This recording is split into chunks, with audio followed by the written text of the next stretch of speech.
I was nervous as hell, but baby, LSU came through. As you can hear, my voice is gone, and I got to spend the whole weekend with my mom at the University of Texas at Austin, and I think she was the best person to spend it with. For most people who do know me outside of YouTube, I work in post-production, and my biggest client is the NBA.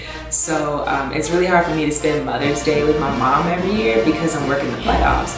So every year we've tried to go to an LSU game, and this is our second year doing it, and I'm really glad that I got to spend this weekend with my mom because what a win! What a win! I'm so thrilled for the Tigers. They put up a great fight deep in enemy territory, deep in the heart of Texas, and got out with the win. And now they are one of the top 4 heading into week 3 in college football. I'm just saying, LSU has won each of their 3 national championships in New Orleans. And who's hosting the national championship this year? New Orleans. So, I don't know. LSU knows that that's their second home in the Crescent City. So, if they can make it there. My mom was so happy to be in Austin watching that game. I think that was the best part. She said that she felt like she was in college again, especially after the win, because we got to high-five the players, and I even saw my coworker Reggie Chapman with WBRZ. We used to work at ESPN together, and he was gathering B-roll of the fans, and I was yelling at him like, Reggie! He was so taken off guard, but it was hilarious. It made for a great moment. I also got to see my cousin Whitney, so shout out to her and her friend. Whitney is an LSU grad, but her friend graduated from UT, and even though he was disappointed with the outcome, he did mention that he was impressed with the offense that he saw on the field. That'll be an important note for me to touch on, but I really want to focus on College GameDay, my experience in Austin, being on Bevo Boulevard, and actually going back to Darrell K. Royal Stadium. So, funny story, I was actually recruited heavily by the University of Texas back in high school in 2012, and I went on 4 separate visits. I really thought I was going to be at the McConaughey School of Business, and all I had to do was provide transportation, and everything was paid for free by the university. So it was like being a football recruit, but for academics. And one of those visits, I watched Texas play Iowa State, and I remember they told us that we would be sitting in the student section, only for us to end up on the tippy top row, okay, of the nosebleed section. And I'll never forget, we were so high, this man's hat in front of me flew back because it was so windy, and he lost his hat. It went over and out the stadium. I was so heated because I came to see a football game. I did not come to have a view that I could have had for free by being at home in Houston. But yeah, just to give you an idea of what it's like to sit in the nosebleeds and what the Golden Bear from Tigerland had to go through with their seats. They could, listen, you could high-five a cloud up there. You could, in fact, you could find a flying Nimbus and ride it across Austin before anybody could ever hear you from down below. I mean, it's that serious. When people say that when they pray it's from your mouth to God's ears, they were whispering to God the other night, for real. My grandpa passed away, but he got to sit with the Golden Bear from Tigerland. He got to hear the fight songs before I could ever hear them. Have them up there befriending crows and carrier pigeons. You know, they could make paper airplanes before everybody could ever hear the LSU fight song in the Tiger Rag, okay? One of the things I really wanted to see before the game was College GameDay live from the campus of the University of Texas. And it was at the Lyndon B. Johnson lawn. It would be my 4th time going to College GameDay, but I wouldn't be going alone because my mom decided to get up early in the morning with me. I didn't think that she would do it. And it's so funny because when we got there, she thought it was just going to be a 30-minute preview show of all the matchups of the day. But I was like, okay, clearly she hasn't watched this because it's a 3-hour show, as you all know. And it was a lot of fun. She had a blast. We saw quite a few LSU fans. Of course, we were outnumbered by the sea of burnt orange and white, as would be the case for the whole day.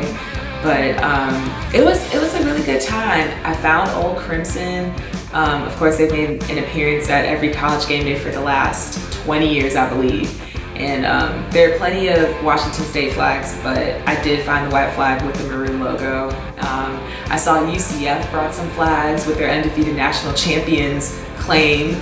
I saw A&M flags, I saw OU flags. Shout out to the brave Aggies and Sooners being deep in Texas territory for College GameDay, because I'm sure they got heckled along the way. One cool thing I got to see was Bevo. I've never seen a live mascot animal in person outside of Mike the Tiger, which is really fascinating because Shasta the Cougar lives at the Houston Zoo, and all the years that I've lived in Houston, I've never been able to see U of H's mascot. But anyway, Bevo Longhorn. This is Bevo the 15th. He's a really nice cow, very mild-mannered.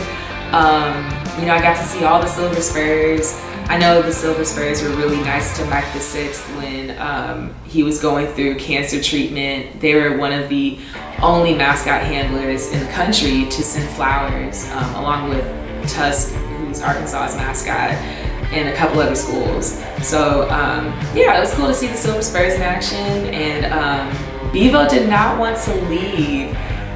So early in, he was only there for the first hour. So a lot of people remember the cannon that Texas shot through Joe Burrow's jersey. But yeah, Bevo only stayed for the first hour, and he was in his little pen. And when it was time to go, he didn't want to leave. He was not ready to go back to the ranch. So the Silver Spurs were gently pulling him, and you know, we all gathered around to see Bevo leave. But this is when you remember that these are indeed animals at the end of the day. A livestock animal is an animal nonetheless. Bevo made one sudden movement, and those horns were moving, and everybody was like, ooh. It didn't matter if you were an LSU fan or a Texas fan at that point. You're just trying to get out of the way because, you know, those horns are real, and nobody wants to be impaled at 9 o'clock in the morning. So Bevo continued his little journey on up the hill back to the ranch, and you just saw all these little kids running out the way to get out the way of Bevo. But yeah, that was really cool to see Bevo. I also got to see the hookah mascot. That's what they call the student mascot for Texas. I thought they were both named Bevo, but they try to differentiate between the live animal and the mascot itself. While my mom sat in the shade waiting for Lee Corso to make his choice, I decided to go find the College GameDay bus because for me, it's a tradition that every time I pass by College GameDay, I gotta get a picture with the bus. And I was walking around, I got to see some really cool signs. Longhorn Gumbo stood out to me, DBU versus DBU Thought, because that was the big controversy going into it, who was the real DBU. I don't know why a Big 12 team would ever claim to be DBU, just because the Big 12 is not known for defense. The Big 12 is known for shootouts and half-line offenses. When are they ever known for making defensive stops in big games?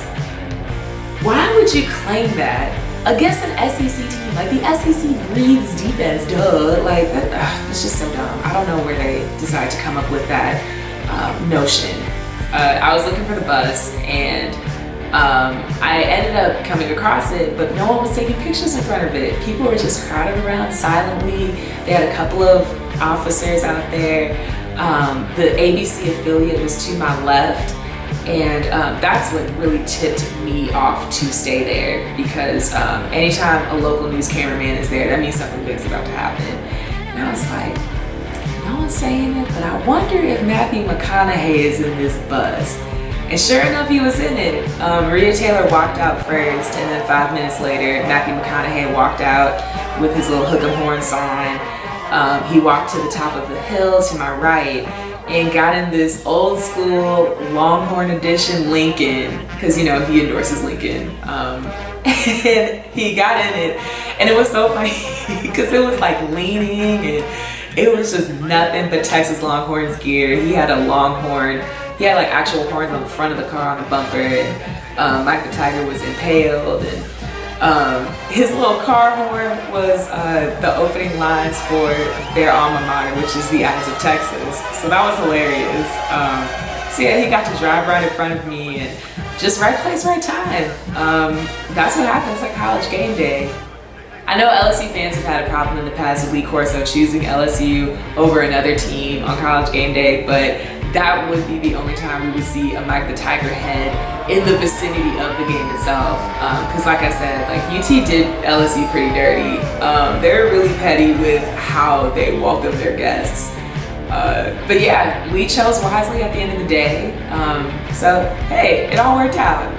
So Texas's environment, I was really impressed. I haven't been to a Texas game since they played Iowa State in 2012. And back then Iowa State was not good. And I don't even think the game was sold out when I went. It wasn't nearly as big an atmosphere as this game was. Bevo Boulevard was overwhelming. I've been to plenty of games before in the past, but I've never been to a game where there were literally 100,000 people just like around you. The University of Texas is right in the center of downtown Austin, which is right in the heart of Texas. And Austin isn't one of those cities that has a whole lot of space downtown. Austin's grown tremendously over the past 10 years, and there's more traffic than there's ever been. And especially during a UT game, there's just a lot of people, period. So just walking down Bevo Boulevard and then like finding that there was a whole carnival at Smokey's Midway, it was just people en masse, and it was hot. I was overwhelmed. I've never felt claustrophobic before until that moment. But it was cool. It was really cool just to be in a college atmosphere like that.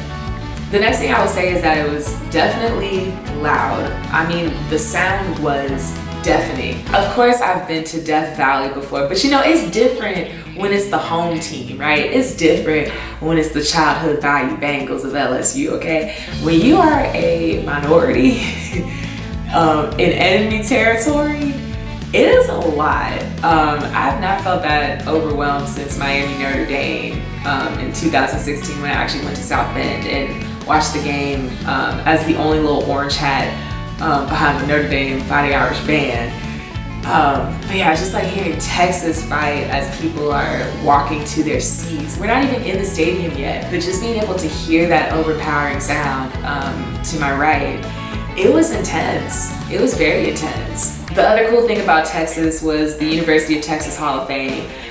When I was touring UT, the Hall of Fame was on the 4th floor of a building across the street from the stadium, and it was mostly football related. I got to see all the crystal balls. I got to see Earl Campbell's Heisman Trophy, Ricky Williams' Heisman, and I think Earl Campbell's statue was outside the stadium, if I remember correctly. But all that has since moved to be inside the football stadium. So if you walk through gate 14, that is the entire Hall of Fame right there. And it's this huge, I mean huge room, just full of Big 12 trophies and New Year's Six Bowl trophies, and not just football trophies like swimming, basketball, track and field, golf, like every sport under the sun for UT Athletics is in that Hall of Fame room. I got to see the Sugar Bowl trophy. I even got to touch it. Like, I was surprised that we could touch the trophies. The only trophies that we weren't allowed to touch because they're encased in glass are the 4 crystal balls of UT's national championships. But there were some Southwest Conference trophies there back in the days when SMU and U of H used to be in the same conference, and Arkansas too. They had so many different Big 12 trophies from over the years. I mean, it covered walls. Like, it was literally wall-to-wall coverage. They had a Bevo statue right in the center of the Hall of Fame. Every single Bevo had a photo, and like I said, we're on Bevo the 15th at this point, so every Bevo from the past 100 years had a photo. Yeah, it was really impressive. The facility itself just opened in August, so it's fairly new, but it was cool just to see other people interact with trophies and Longhorns learn about their history, and seeing Tiger fans like really impressed with how everything was displayed. I don't know if LSU itself was intimidated by Texas as a host, but I'm sure they were uncomfortable. First off, the cheerleaders, I don't even know where they put them. I didn't see the cheerleaders until the end of the game when they had their backpacks on and they were going to the locker room. I didn't see Mike the Tiger at all. Like I said, the Golden Bear from Tigerland was going up yonder, okay, talking to the Goodyear blimp pilots, playing telephone because they were that doggone high with the student section. One thing that did come out Monday was that Texas did not provide the visiting locker room AC. And I didn't like that at all. So the San Antonio Spurs, speaking of Texas, they do that to a lot of teams, including the Miami Heat in the 2014 finals. They were known to have turned off the air conditioning for their opponent. But that's different because basketball is an indoor sport. So there's gonna be air conditioning, you know, when you're warming up, when you're practicing just before the game, right? Whereas with football, it's 101,000 doggone degrees. In the middle of the Texas heat, it is the heat of summer, right? Because that's why the Gulf is so hot right now in the Atlantic with hurricane season. It's hot as hell outside. The least y'all could do is provide air conditioning because, you know, being in the heat and then going out into the sun, that leads to a lot of dehydration. And the last thing you want is for, you know, players to collapse on the field. And then, you know, it's like, oh, well, you could blame that on the athletic trainers, but don't make the athletic trainers have to work any harder than what they have to already. Every player needs water, and you want to make sure that your players are healthy because football's a game, but you know, these players got lives to live, man. Like, come on now. And this comes from someone that used to watch her classmates do two-a-days. So look, y'all need to get this together. This is not high school football. Y'all got the largest endowment in college football, this Hall of Fame and all these amenities. The Texas Longhorns have fireworks and all these pyrotechnic crews, not just for the start of the game, but for the start of the second half when they run back out to the field. Y'all got all these amenities and y'all can't give LSU air conditioning. And I think that's why there were so many injury timeouts. I found that to be the most classless thing about UT fans. It doesn't matter if it's your opponent. It doesn't matter if this is a rivalry game. It doesn't matter if you really want your team to win. I just don't like when any fan boos a player during an injury timeout because you don't know how severe that injury is.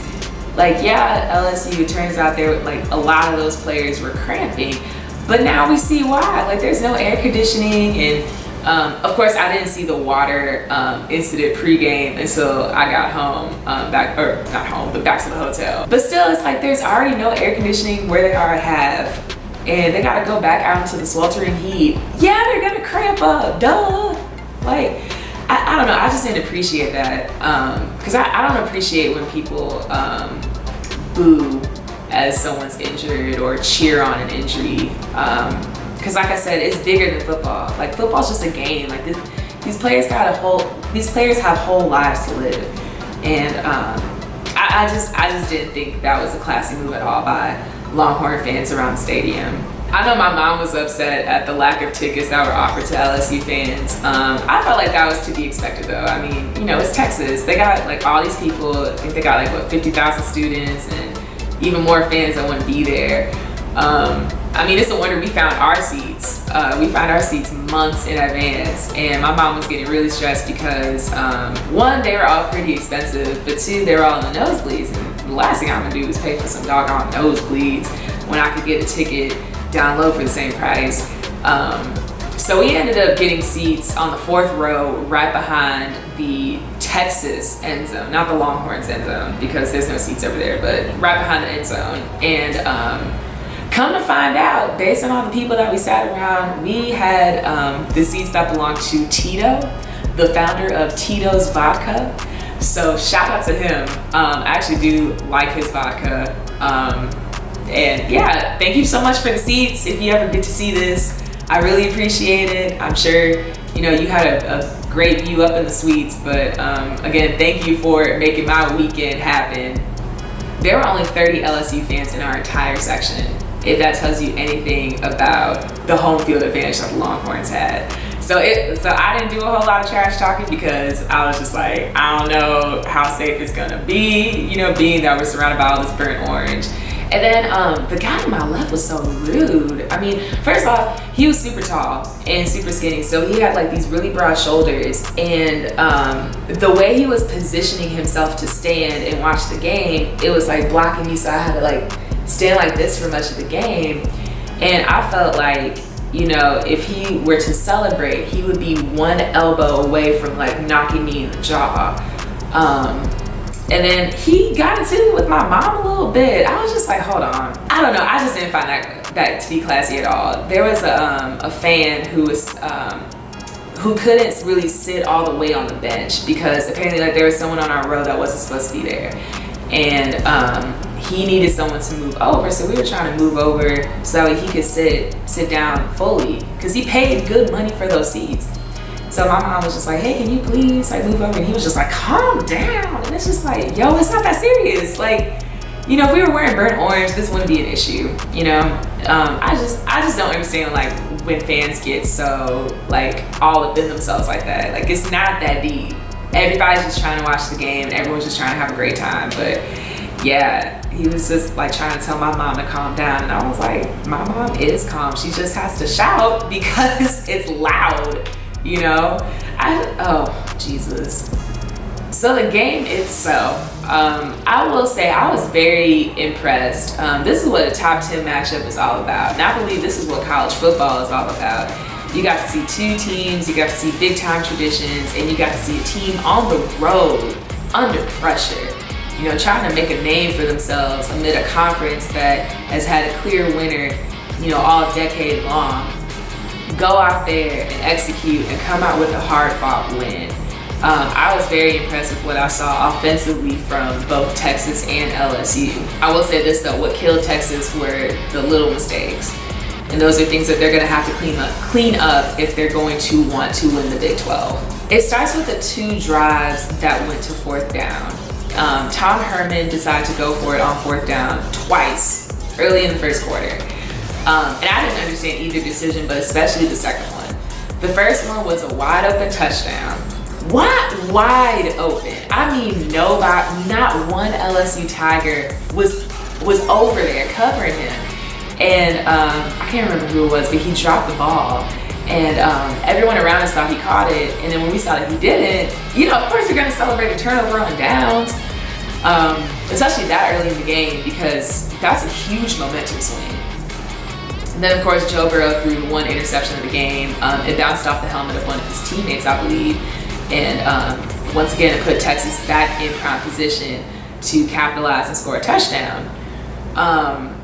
Yeah, they could have made it, they could have gone up and had the first touchdown of the game, and then it would have made it harder for LSU to, you know, get back into it. And then once again, they decided to go for it on fourth down. That I did not understand, because if anything, you just want points on the board, because points are going to be hard to come by, especially against an SEC defense. With any team in the Big 12, yeah, do that. Like with Baylor, sure, go ahead and go for it again. Texas Tech, yeah, but it's the SEC. LSU is known to have one of the best defenses in the better division of SEC football. Don't test them that early. And sure enough, the Tigers came up with a big time stop. LSU needs to work on tackling as well. Texas got a lot of yards after contact. Just a lot of slipped tackles, a lot of missed tackles. Grant Delpit tried going low on Devin Duvernay on 2 occasions that I saw and was unable to bring him down. But I think that speaks to Texas's perseverance and willingness to, you know, go ahead and extend the play and try to get that first down and keep the possession. In fact, they did have more time of possession than LSU, and I believe that is much of the reason. LSU also tends to get lackadaisical in the second half, and that was part of the reason why Texas was able to go on a 14-3 run to close out the third quarter. I think LSU got really lackadaisical in the third quarter. They allowed Texas to come back on a 14-3 run. You have to keep your foot on the gas, especially when you're playing on the road in a hostile environment, when you are surrounded by literally the entire town of Austin in burnt orange and white. You know, you don't have home field advantage, so it's very easy for Texas to get the momentum back. And I honestly thought at the start of the fourth they were going to come up with a big stop, but Joe Burrow responded first play of the quarter with a touchdown. and it gave LSU some breathing room. But then the Longhorns would come back and score a 44-yard touchdown with Devin Duvernay on a 3rd down play. And again, with the missed tackles. So, yeah, I think that was part of the reason why Texas was able to stay in the game. Not just because they are a talented team, but also because LSU defensively let up a little too much. Offensively too, because there's a reason why there were only 3 points in the 3rd. The best quarter of the game was the 4th quarter. LSU was able to respond on the first play of the quarter with a touchdown. And on 4th and 3, UT was able to punch it in with a 44-yard catch to Devin Duvernay. So yeah, everybody was putting up big numbers. It was a 2-point game at a couple times in the game. It was an evenly matched game. Both quarterbacks threw for over 400 yards. The rushing was there with 100 yards each. The same amount of penalties, same amount of 3rd down conversion rates. I think Joe Burrow was a little bit more accurate in his passing than Sam Ehlinger, but it was an evenly matched contest. It was also a very loud contest at that. I would say the loudest moments of the game were on the closing moments of the 4th, especially when it was 3rd down and 17 for LSU. I didn't even realize they needed 17 yards to get to the 1st down. I couldn't even see at that point because there were so many hands going, and it's 103 decibels. You got 100,000 people in burnt orange and white completely overpowering you. And like I said, I didn't want to trash talk with anybody because there weren't enough LSU fans around to back me up. So I just stood there in silence and just took it all in and just watched. And I just watched as Joe Burrow and the offense were just, standing there looking at, what play they should call and talking to each other and things like that. And just like truly taking in the sounds of college football. Like, the noise is the essence of college football. When you got that many people cheering against their opponent.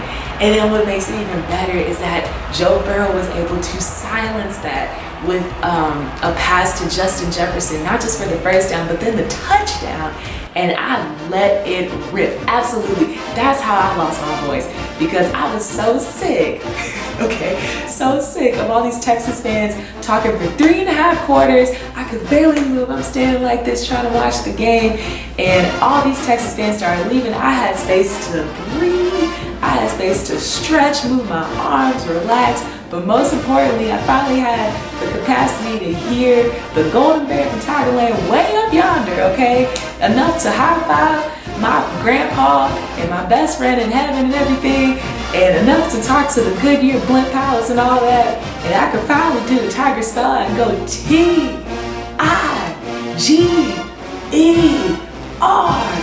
Tigers. Tigers! I was truly elated. I've never had so much pent-up energy just waiting to pop out of my skin, man. I couldn't believe it. I was thrilled just watching that in real time. And everybody in purple and gold around me was just as excited. I got nervous all over again with 1 minute and 2 seconds left. My mom, I'm gonna laugh about this for a really long time. My mom turns to me and says, "Chloe, do you think Texas has a chance to come back and win this game?" I said, "Don't ask me this right now. Don't ask me this right now." Because in my head, I knew Texas was gonna get that touchdown. I knew Texas was gonna get that last touchdown because LSU was looking real lackadaisical on defense. They were looking like they had already won the game, right? And they were focusing on Northwestern State and Natchitoches. So, I knew that Texas would have a chance and that Texas was going to execute that touchdown. What I forgot, however, folks, was that they could do an onside kick. And because I surely knew LSU was getting the ball back. I didn't have a problem with them scoring the touchdown until I thought and said, "Self, if they tie this up, it's going to overtime, right?" Because at that point, it's going to be a 7-point game because LSU got the 2-point conversion. So then the onside kick happened, and all these Texas fans started cheering because they thought that Texas got the ball and that it went 10 yards. And it did go 10 yards, and Texas did have the ball. The problem was they landed out of bounds with it, and with that, it goes to the other team. And that's when the Texas fans started clearing out, and I was like, well, you know what, folks? It's been an absolute pleasure. It was an absolute pleasure. The real delight. But it's time to go. It's been a real thrill hanging with you, but happy trails. That was Colin Johnson. And there it is. Let's go. One last thing, I think Stingley, I don't know if that's how you say his name, Stingley with LSU number 24, he's a cornerback. He's a freshman, and I think he's gonna be a real playmaker one day. I thought he had an interception. I did not think that Johnson from Texas caught that ball. And I did not think it was incomplete either. I thought that was a solid pick, but I don't know what the refs were looking at, so whatever. At least we got the win, right? That's about it for me. I know that was a long-winded video. Hopefully I don't contract laryngitis after this. Be sure to follow me on all my social platforms. Stay tuned for the next video. And once again, thank you guys so much for watching. And one more thing, go Tigers!